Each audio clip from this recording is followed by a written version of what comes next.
Hello. Today I want to do something a little bit different. I want us to look at a story. This story is thousands of years old. It's written in a different time and a different place. Yet because this story is found in the Bible, I believe God can use it to teach us something. Lessons that we all need to learn. I once memorised this story. Don't ask why. All I'll say is it had something to do with passing a Hebrew exam at college. But maybe that's why in over 20 years this is the first time I've preached on it. It's the story of Ruth. This is the story of a couple who moved to a foreign land due to a famine. They settle down, their sons marry, but the husband dies, and shortly afterwards the sons die too. The widow, Naomi, decides to return home, but one of the daughters-in-law insists on accompanying her. They survive by gleaning, an ancient form of social security, until Ruth makes the acquaintance of a distant relative of Naomi. He notices her, looks out for her, and in a scene worthy of any rom-com, he marries her. So Ruth, the foreign widow, now becomes Ruth, wife of Boaz, great-grandmother of King David. So that's the short version. Please, take the opportunity later and just read through it. But this morning we're going to look at these 4 chapters and we're going to try and hear what God may be saying to us through this story. The first lesson from Ruth is that things don't always go the way they're meant to. Straight away we know that this is going to be a difficult story. It says, in the days of the judges. And that sets the scene. If you remember the book of Judges, it's a time when there's no leadership. Everyone does what's right in their own eyes. The land is under foreign occupation. Joshua's triumphal conquest is long forgotten. So this isn't how the story is supposed to play out. And this land was supposed to be a land of milk and honey. But now we read there's a famine. There's not even bread and water. And ironically, this couple live in Bethlehem, literally the house of bread. But the house of bread is empty. So this couple leave and travel to Moab. Now that doesn't mean much to us. But what if I told you a story that started like this? In 1938, a Jewish family moved from America to Germany. Well, that'd get your attention, wouldn't it? It was a bit like that here. Moab and Judah, they're not good relatives. They're not good neighbours. You know, and go back the promise they're supposed to establish a land, not leave it and go to their enemies across the border. Things don't always go the way they should. And death is not part of God's original plan. It's not the way it's meant to be. The pain, the heartache, the separation, it's not how it's supposed to be. And yet in this story we have a widow left alone, and then her sons die. This story reminds us that things do not always go as they should do. You don't need me to tell you that. After all, we've, hopefully at the tail end of a pandemic, we deal with unemployment, illness, death. And most of us can look at our lives and at the situations we find ourselves in, and we recognise that this is not how things were meant to be. And we need to be able to recognise that. And that's the first lesson we get from the story of Ruth.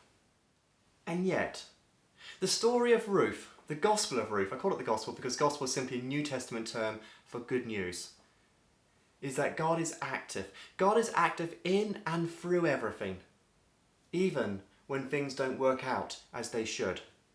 In this story, God provides, God supports, God rescues. God is in the very fabric of the story. And in Matthew 1, that great genealogy of Jesus, it includes Ruth in Jesus' family tree. God is part of the story, in and through all the messiness, the pain, the sorrow, and the heartache. Now there's another lesson, and I'm just going to mention it in passing. The story of Ruth reminds us that the causes of poverty, inequality and deprivation can be structural and circumstantial, and not merely a lack of responsibility on the part of the individual.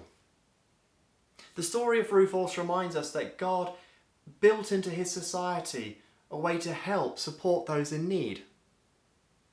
A lesson from Ruth is that safety nets appear to be divinely designed. But in the middle of all this messiness, we start to see some glimpses, some acts of grace in the middle of the gloom. Glimpses of goodness break through. Ruth takes care of Naomi. Boaz takes care of Ruth. And this care and protection is beautifully captured in the imagery of God covering with his wings. When Boaz first meets Ruth, he says, "May the Lord reward you for your deeds, and may you have a reward from the Lord, the God of Israel, under whose wings you have come for refuge." Later, Ruth refers back to this image of God's protective wings when she asks Boaz to act as a family redeemer. It says, Boaz says, "Who are you?" And Ruth answered, "I am Ruth, your servant. Spread your cloak," one translator puts it, "spread your wings over your servant, for you are a redeemer." This is the next lesson from the book of Ruth. In the face of major life-changing messiness, sometimes all we can do are the small things. Yet Ruth tells us that those small acts make a big difference. Just because it looks so out of proportion to the problem doesn't mean that we shouldn't do it. In fact, Ruth tells us that the smallest acts can make the biggest and the most unexpected differences. But more importantly, Ruth tells us that we become the wings of God. Boaz praises Ruth because she sought protection under the wings of Israel's God, and then he becomes those very wings. So, become the wings of God, especially when, as in the days of the judges, nothing is going as it should. Be the wings of God. Bring comfort in small acts to those around you. We've already said that this is set in the time of the Judges. Now, you probably remember when you read through the book of Judges, it's full of mighty men of valour. Men who answered God's call and fought for his people. And the word for that is Gibor Hayil. And it's translated warrior of valour. For example, you might remember Gideon is described as this man or warrior of valour when the angel appears to him. Now, interestingly, and you might have missed it before, there's a warrior of valour in the story of Ruth. Really? A warrior? Well, the translators didn't see this person acting in a military way, so they simply used the word man and described him as a man of valour. But it's the same term. See, the author of Ruth compares the actions of Boaz to those of the warriors like Gideon. To the author of Ruth, looking after the widow, the stranger, the foreigner, providing food for the hungry, protecting someone and standing up for their rights, is seen in the same light as driving the Midianites out of the land. So that begs the question, are you a warrior? Are you a man of valour? Because this story tells us that in the eyes of God, you might be. In fact, we're called to live lives of valour. But there's more. Because in this story we discover there's a female version. Eset Chayel. Now sadly, it's not translated female warrior valour. Wouldn't that be good? In fact, it probably should be. But it's translated as woman of virtue. Yeah, now you recognise it. Proverbs 31. Now Proverbs 31 is a bit misunderstood. You see, the author of Proverbs uses woman to describe ideals. Just read through it. You've got wisdom and other people. And there's hints that this person doesn't exist. But interestingly, there's only one real woman in the Old Testament described as a woman of valour. And that's Ruth. Ruth, a Moabite, a widow. A struggling foreigner is a woman of valour. Her fidelity and support of Naomi and her God equals that of Gideon and of the judges. She is the equal to Boaz. She is the real woman of virtue, the real warrior of valour. Do you want to be one? Well, why not? But be more like Ruth and stop getting hung up on lists from Proverbs 31. A big lesson is that Ruth and Naomi need help. And it's got to come from outside. Yes, they can glean, but that's not going to solve their problems. They can just about survive, but they can't thrive. They need a redeemer. They need someone to step in and save them. You know who else needs a redeemer? Our world. Yes, we can help those that struggle with inequality and poverty, but they need more than sticking plaster. They need a changed world. We can comfort those that mourn, but they need more than a tissue. They need a resurrection. We need to be the wings of God, bringing little glimpses of grace and healing. But what the world really needs is a redeemer. And the book of Ruth ends with a hint that the redeemer will come. She is the ancestor of David, and Matthew reminds us that she is the ancestor of the Messiah, the Redeemer, Jesus Christ. Now we're getting near the end of this little look at the lessons that we learn from Ruth. And the question comes up, why was Ruth written and why does it matter? Well, it's the consensus of biblical scholarship that Ruth was written as a polemic against Ezra and Nehemiah's strong prohibition and opposition to intermarriage with Israel's pagan neighbours. You may remember that from a Sabbath school lesson a couple of quarters ago. And in particular, they single out the Moabites, because the Moabites were considered to be amongst the most toxic of Israel's neighbours. They're a loathsome and despised people. So the nature of the book of Ruth should be clear. Here's a story of a courageous and loving Moabite woman who's married to an Israelite and becomes the great-grandmother of King David. So how does the author of Ruth make this argument? Well, he does it through charm. It's a charm offensive, as one translator and commentator, Robert Alter, puts it. It's remarkable that a story in all likelihood framed for a polemic purpose should be so beguiling. Charm is not a characteristic that one normally associates with biblical narrative, but this idyll is charming from the beginning to the end, and understandably making it one of the most perennially popular biblical books. You see, by making Ruth the Moabite such a thoroughly good person, the author of the book is making an argument in favour of mixed marriages. This is a story of a woman of valour, a woman of virtue. The only one in the Old Testament, I forget. And this good character is the basis of the argument against the law. So before I unpack that a little bit more, here's a little application of this lesson of charm from the book of Ruth. Our world is divided. We fight over politics, religion, sports, everything. And you know, some of those things are important. We need to be convincing. But how do we do it? Ruth shows us that polemic, disagreement, doesn't have to be harsh, violent, or argumentative. It shows us that character, charm, goodness can win out. In other words, how we carry ourselves is as important as winning. Ruth teaches us that we can and we should win through charm and value. Our good values and good character should win the argument. Now, the final lesson I want to share today is a big one. It takes this idea that character beats legality and it runs with it. It also helps us see something that we often overlook in the Old Testament, and that's grace. The grace of a good and loving God.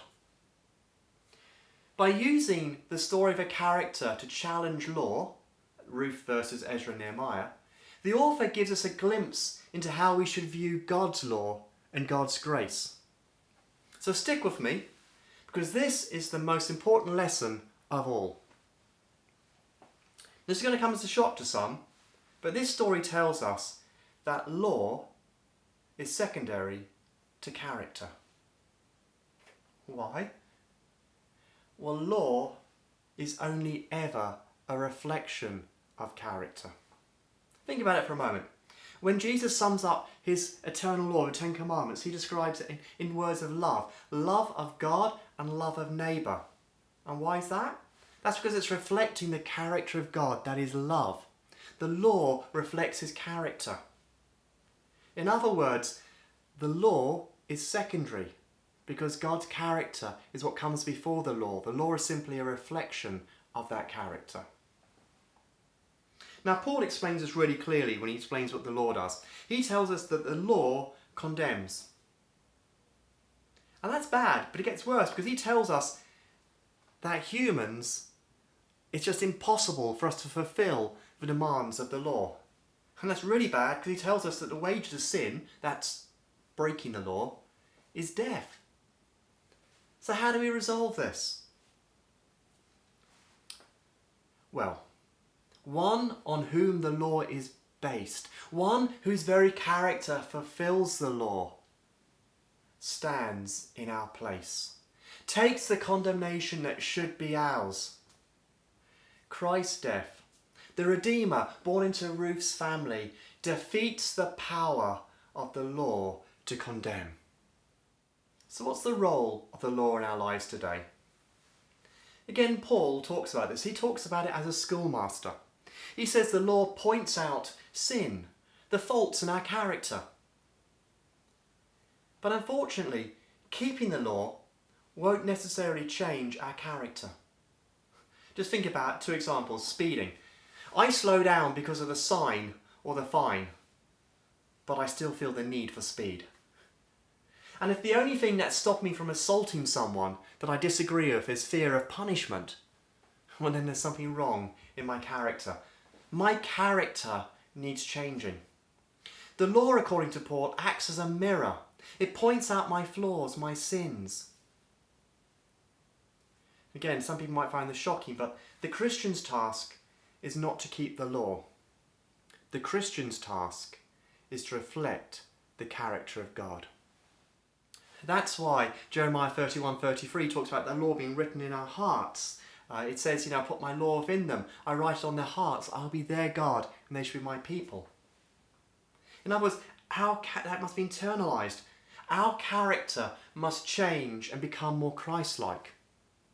How does that happen? Well, again, Paul tells us this in 2 Corinthians. He says, and with all of us, with unveiled faces having seen the glory of the Lord as though reflected in a mirror, we are being transformed into the same image from one degree of glory to another. For this comes from the Lord, the Spirit. Now, theologians from Augustine, who says we become what we love, to Ellen White, who talks about by beholding we become changed, they all recognise that time in the presence of God changes us. A relationship changes us.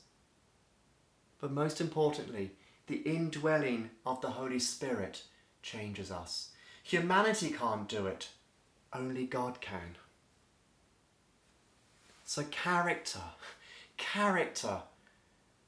is more important than law. But not any character. God's character. God's character changing and shaping our lives to reflect His. I hope you've enjoyed this quick look at the 4 short chapters that make up the book, the Gospel of Ruth. And I hope you'll agree with me that God speaks to us through all of His scripture, and I hope you take some time to pick the book up and read the story again. And as you do, remember God's message for people living hard lives in a difficult time. Find ways to provide a safety net. Be God's wings, bringing comfort to people who need it. Act like a man or a woman of valour. Acknowledge your need of a Redeemer. Engage others with charm and goodness. And focus not on the law and legalism, but in God's character and His Spirit working in you to transform you. Learn these lessons from Ruth. May you be like Ruth, the courageous one who loves abundantly and clings to God. May you be like Boaz, a person of integrity, caring for those in need. May you be like Naomi, loved through the hurts and overwhelmed by God's unexpected blessing. May you know God the provider who feeds His people. May you know Jesus who loved you and redeemed you. And may you know the Spirit as He directs your life in ways that you are barely aware of. Amen.